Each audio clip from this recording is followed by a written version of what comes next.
All right. I hope you can hear me now. I hope it's better now with the voice quality. So I would like you to go to page either 11 or 12. This is the speech of Mrs. Peters. Now, before that, I showed you the pictures of the blanket. Just go there because it's a key evidence in the play. This is the blanket that old women do with the pieces of cloth to make a blanket. They quilt it, they use a needle and a thread, and this is when they knot it. They connect the thread together by a knot, not by a needle or thread. And it's very important because Mr. Wright was killed by a rope around his neck, which means somebody who's so skillful in doing this knot thing, K-N-O-T, knot craft. Of course, for the sheriff and the lawyer, they think these are trivial things, but for the women who are just housewives, but they are very skillful at finding these small cues and finding yani, evidence to the murder. So let's go to page 11. Mrs. Peters speaking. Why? Here's a bird cage. I talked about it in the last video. They found a cage of a bird, but there's no bird. So Mrs. Hale says, why? I don't know whether she did or not. I have not been here for so long. There was a man around last year selling canaries cheap, but I don't know if she took one. Maybe she did. She used to sing really pretty with herself. This is two pieces very important information here. First, there's a cage, but there's no bird. And second, Mrs. Hale, who's the neighbor, she said, "Oh, I remember when once last year a man came and selling canaries. Canaries are certain birds that beautiful, sing beautifully, and I think she took one. She doesn't know for sure." And then she said she used to sing pretty herself. So this is Mrs. Minnie is a singer. She used to sing. And she used to love singing and love nice voices and love singing and be happy, but having been married for so long time to a very harsh, cruel man who mistreats her, who beats her, who's so cruel to her, who sometimes throw things at her, as we can see that there were broken glasses on the shelf. So all those destroys her inside and makes her feel depressed and sad for that. So this is why she is no more herself, and that's why it leads her to kill her husband. So she was singing so beautifully herself. So even this bird, which she took in the kitchen so that he would sing, her husband does not like. Later on, you will see that the door of the cage is broken. It's not like opened, and her husband take the bird out. No, he breaks it. Look how cruel he is. He break the door, and then I'm sorry about those messages. He breaks the door, and then he took the bird out, twist his neck because he doesn't like singing of the bird, and then he throw the bird on the table. See how cruel this man is, really harsh man.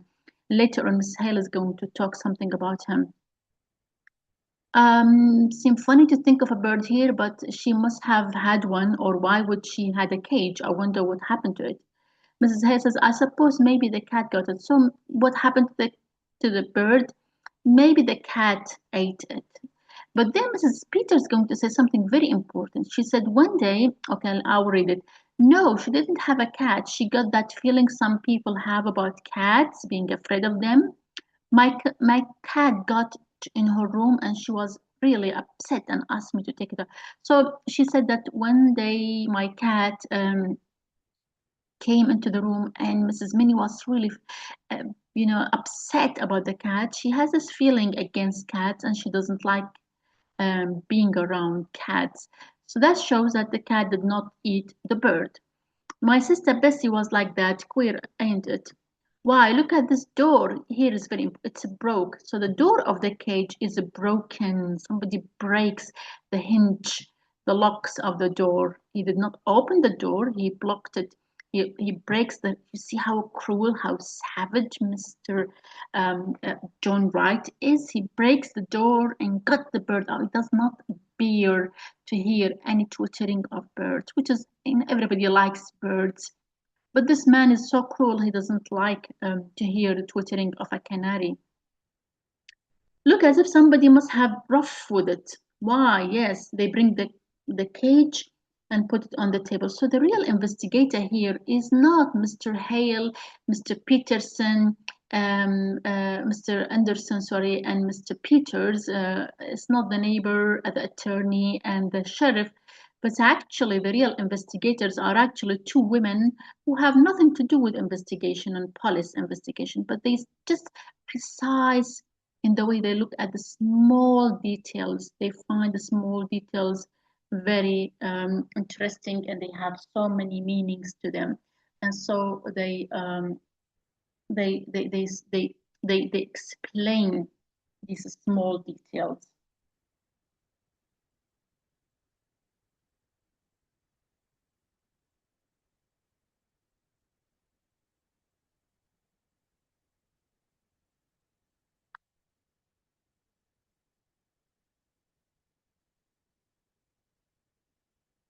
I don't know whether you are hearing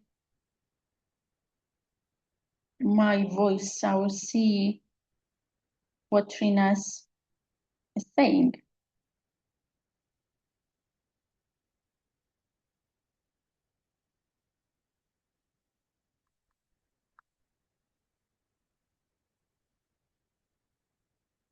Right.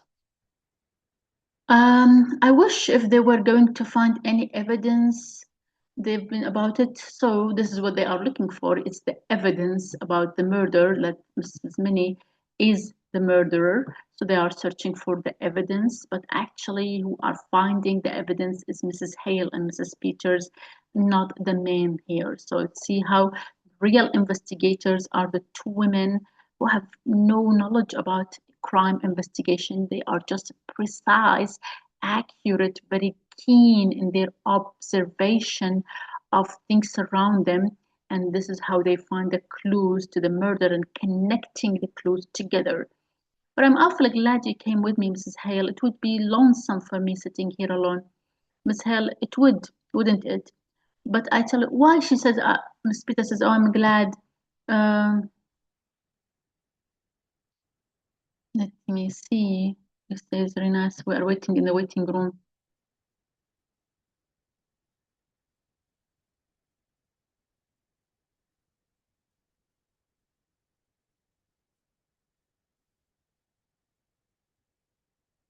Okay, I allowed everybody.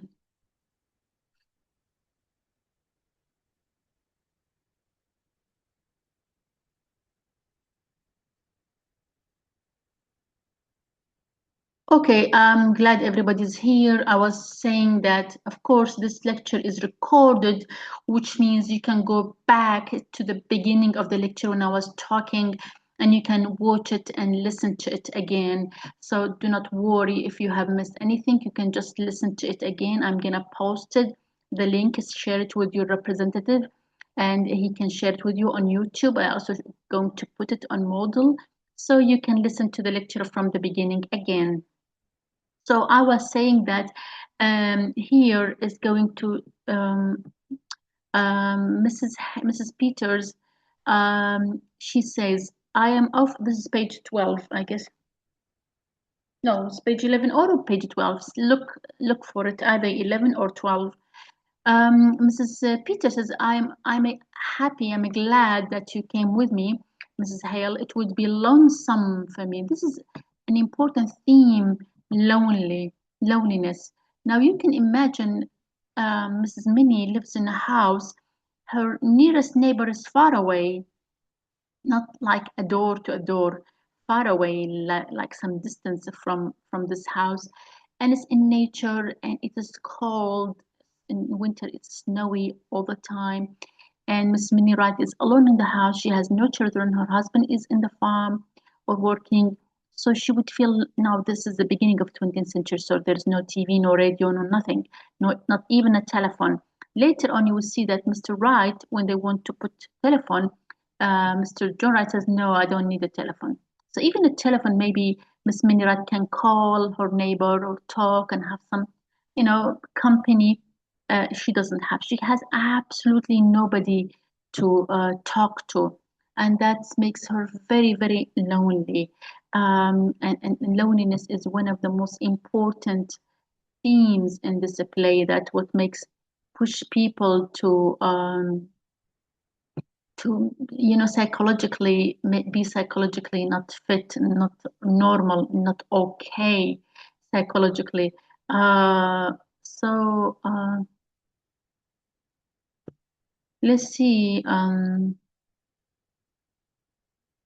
if everybody is in. Yes. Right. So loneliness makes people depressed and maybe leading them to some kind of, behavior that they don't think um, they should not, some behavior like, some not normal behavior like what happened to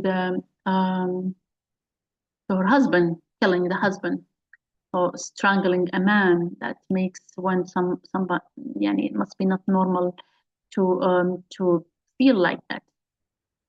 So loneliness is an important theme in this play, and it's one of the main reasons that drives people into deep melancholy, deep depression, and not normal in the way they behave. So Mrs. Peter can see that the place is very lonely, and even the house, I discussed this in the previous lectures, the house of Mrs. Minnie Wright is gloomy. It's not a happy house. The happy house, like it is beautifully painted and there are flowers on the porch and it's nice and decorated, but it's very gloomy and dull, which is a symbol of the dull, gloomy, depressed marriage relationship Minnie Wright has with her husband. So Mrs. Hale, so it's page 11 or 12 for those who just came in, 11 or 12, and we are going through these uh, right now, right. Um,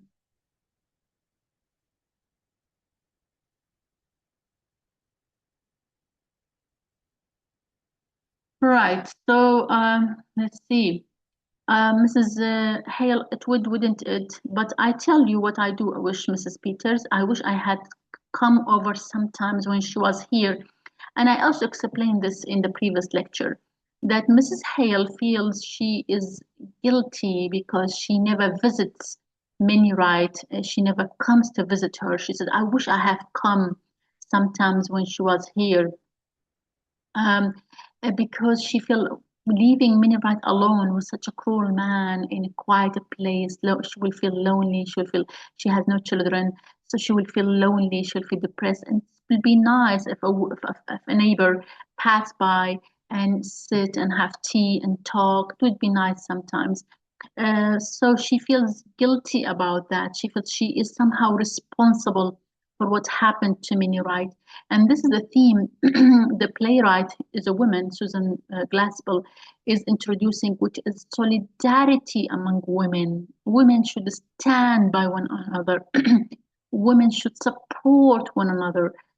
So they should be union with one another. Should be solidarity among them. And here, Mrs. Peter says, but of course you were awfully busy, your house and your children.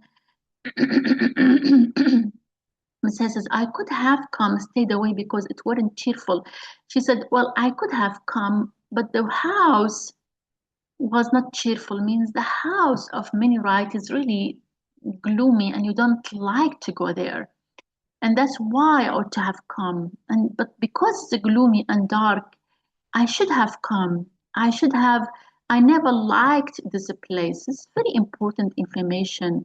She said, and then the slash, which is hesitation, because she's going to say something very important. I never liked the place. She doesn't like this place because she doesn't like the husband who looks not friendly, not happy, not smiling, not welcoming neighbors or guests. He's cruel, he's harsh. She doesn't like to come. Maybe because in down the hall you don't see the road.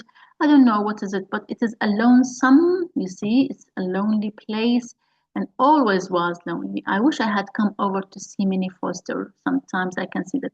And here it's very interesting that Mrs. Hale is using the name Minnie Foster, not Minnie Wright.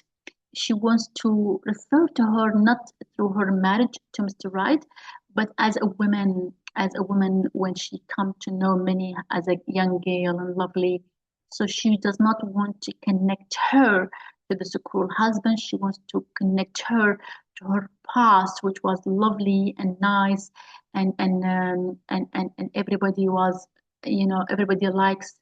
Okay, everybody's here. Fine. Everybody likes Minnie Wright, Minnie Foster. So when she says Minnie Foster, mean here she's referring to Minnie, the old Minnie before she gets married, when she was happy and active and agile and lovely. She loves life and she used to sing and wear nice clothes. But look at her now after 30 years of marriage. She's depressed. She is gloomy. She is not, she is mentally not okay, psychologically not okay. This is all because of the years of living with a cruel, harsh husband, which drives her eventually to end his life. Mrs. Peter says, well, you mustn't reproach yourself. So don't blame yourself, Mrs. Hale. Somehow we just don't see how it with other folks until slash something comes. So sometimes we don't know what happened in the marriage of other people until something so big happens, like, what happened between Minnie and her husband. So this slash means something really terrible happens. Then we realize how bad their marriage relationship was. Miss Hale, no, having children makes less work, but it makes a quiet house. So not having children because Minnie, right, does not have children. So she said not having children makes less work because there is less work in the house, but it makes a quiet house. A very quiet house makes lonely. One feels lonely. And Wright out to work, which means John Wright. She even does not say his name, John Wright. She doesn't like him to go out all day and no company. And when he didn't come in, did you know John Wright, Mrs. Peters? So she said, did you know the husband? No, not to know him. I have seen him in town. They say he was a good man. It is an important information. Mrs. Peters says, well, people in the town says John Wright, the man who was killed by his wife, is a good man. You see, is a good man. Okay, let's see. What does it mean, being a good man? Mrs. Hay says, yes, good. He didn't drink. He kept his word, as always, as well as most, I guess, and paid his debt. These are the three features people in town can say whether a man is good or not. If he does not drink alcohol, if he keeps his word, if he says, okay, I'm gonna come and help you like them next tomorrow, then he comes and help. Okay, I'm gonna come on Wednesday and buy these things. He comes, he keeps his word, and as well as most, all people keep their words, and paid his debt. So if he borrow money, he pay it back. He doesn't want to get in trouble with the person. So those are the three features people in town, okay, let's say the men decide if a man is good or not. But they don't care if the man is harsh or not, or is he beating his wife, or is he cruel to his wife. This is not feature that they would say the man is good or not. But he was a hard man, Mrs. Peters, a harsh man. Just to pass a day of the just to pass a time of the day with him, shivers, which means he's very cruel, like a raw wind that gets to like a cold, snowy wind that goes to your bone. It's a very nice simile she's using here to describe Mr. John Wright, that he's like a cold, harsh, wintry, snowy wind that goes right to your bone. So this man has no emotion, no feeling. He's not soft, he's not emotional, he's not tender, he's not nice. He doesn't smile, he doesn't say good words, nice words. Her eyes falling on the cage. She sees the cage. I should think she wouldn't want a bird. She would want a bird. But what do you suppose went with it? So they are again coming back to the cage and say, what happened to the bird? I don't know unless it gets sick or died. Maybe the bird died.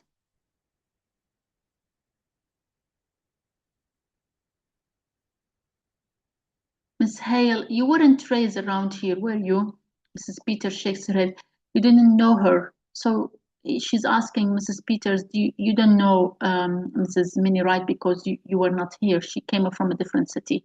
Mrs. Peters came from a different city. Not till you brought her yesterday. She, come to think of it, she was kind of like a bird herself. I think I explained this in my last lecture. Miss Hale is giving a very, very interesting and important description of Mrs. Minnie Wright, that she is like a bird. She is really sweet and a pretty, kind of timid and fluttery, beautiful, beautiful bird. How slash she slash did slash change. All these slashes means she's just considering how she changed Miss Minnie Wright from being a beautiful, happy, singing, and lovely and active girl into gloomy and sad and depressed. Slashes here means she is thinking about the changes that happened to Minnie Wright from a nice, lovely, happy girl into depressed, sad, gloomy girl. Then, as if struck by a happy thought and relief to get back to everyday things, tell you what, Mrs. Peters, why don't we take the quilt in with you? It might take up her mind. So she said, okay, why don't we take the quilt that she was doing that has some messy stitches, which they think is not good because shows somebody is nervous. She said, why don't we take this quilt with to her in a prison? Maybe she can do some quilting and feel something, yani, happy. Miss Peters, why? I think that's a real nice idea, Mrs. Hale. There couldn't possibly be any objection to it, could there? No, just what would I take? I wonder if the patches are in here and here and here, her things. They were searching for something maybe she needs, some pieces of cloth to, do the blanket. So they are looking for in the black basket, Miss Hill. Here's some bread. I expect this has got sewing things in it. Brings fancy box. What a pretty box. So they found a box. The box has some kind of piece of cloth that has some stitches. Somebody would give you, maybe her scissors are in here. Suddenly puts her hand on her nose. Why? Miss Peters bent nearer, then runs away. There's something rubbed. Then they were looking for some, thread. They maybe Miss Minnie can use them to stitch the blanket. And they found a nice box that has all the thread. And then they found something wrapped in a piece of cloth. What is this small thing wrapped in a piece of cloth? Why, this isn't her scissor. They look and say, oh, Mrs. Peter, it is the bird. They found a dead bird wrapped in a piece of cloth. But Mrs. Peters, look at this. Its neck. Look at this. The neck is wrung. Somebody twist his neck. Oh, it's all over other side too. Somebody slash wrung its neck. Somebody twist the bird's neck. So it must be the husband. The husband could not stand the twittering, the beautiful singing of the canary, so he twisted the neck. See how cruel, harsh he is. Twisted the neck of the bird right in front of Minnie, kill him, and of course broke the door and got the bird out, twisted his neck and throw the bird on the table. And this is the way John Wright is killed. Minnie Wright brought a rope and twisted his neck in the same way he twisted the bird's neck as a kind of revenge for the cruelty he did. I will stop here. It's a very important point, and I hope everything is clear for you. And I will end the meeting here.